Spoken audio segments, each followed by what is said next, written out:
I'm submitting to you that it was not Adam who made that choice. Who was it? It was God who made that choice. God made a choice. So God's a villain. Welcome aboard. Here's a short clip of a debate between Dr. Turek and David Silverman, the former American president of Atheists organization. David claims that the God of the Bible is a villain since he is responsible for the fall of human. Watch how Dr. Turek responds to his objections. Here's the problem. The problem here, David, is that you're assuming that God could have created another universe where nobody sinned. That, while it's logically possible, it might not be actually achievable with free creatures. Well, sin was not an option. No, sin, if God creates a universe with free creatures, he might not be able to create a universe where everybody freely chooses not to sin.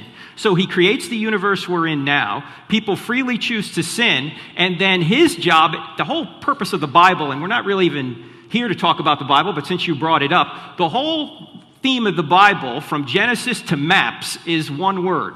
And that is redemption. You have paradise lost in Genesis, paradise regained in Revelation. You are totally avoiding my question. No, I'm getting there. Before Adam ate that apple, he was without sin.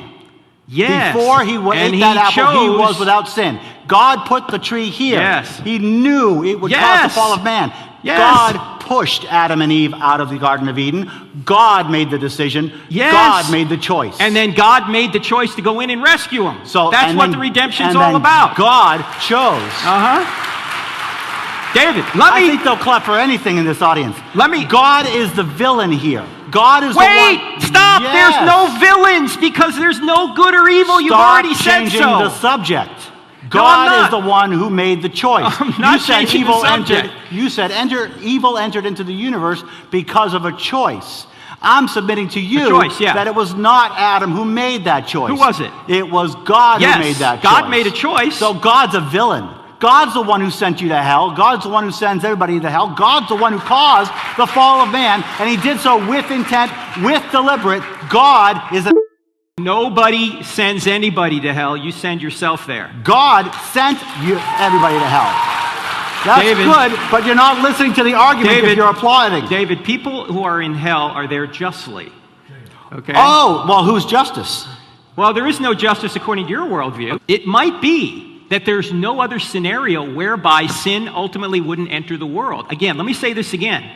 What is logically possible might not be actually achievable with free creatures. Okay? That's the problem here. You're assuming that God could have created a universe where nobody ever sins. Well, if there are free creatures, there might not be any universe whereby nobody ever sins. This is not my point at all. My point is that free will is eliminated. There is no such thing as free will if God is omniscient. Oh, no. That is my point. No. God knew the future when he put the tree there. Look, I knew you'd be here. Does that mean I caused you to be here? God knew if I drop this, does it have a choice to fall? Yeah, but you see, that's not an agent.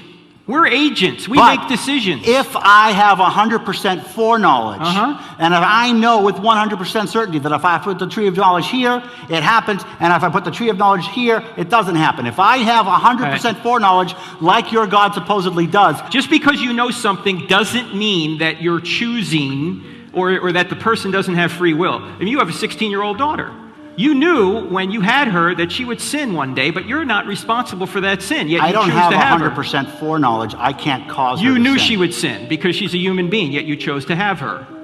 But Adam was without sin. He was perfect at the time. Yes, and he chose, but God can redeem. He didn't choose. He had no choice. There are multiple possibilities as to how God should have or could have created this world differently. But at the end of the day, we are only left to speculate. The Christian worldview is that God created man with inherent value, to be able to love and make decisions freely. That free will of humans comes with the choice of obeying or rebelling against God's will. However, even in that rebellion of humans, God chose to redeem humankind by sending his own son to die on the cross to show the heinous nature of sin and divine justice. Thanks for watching. God bless you.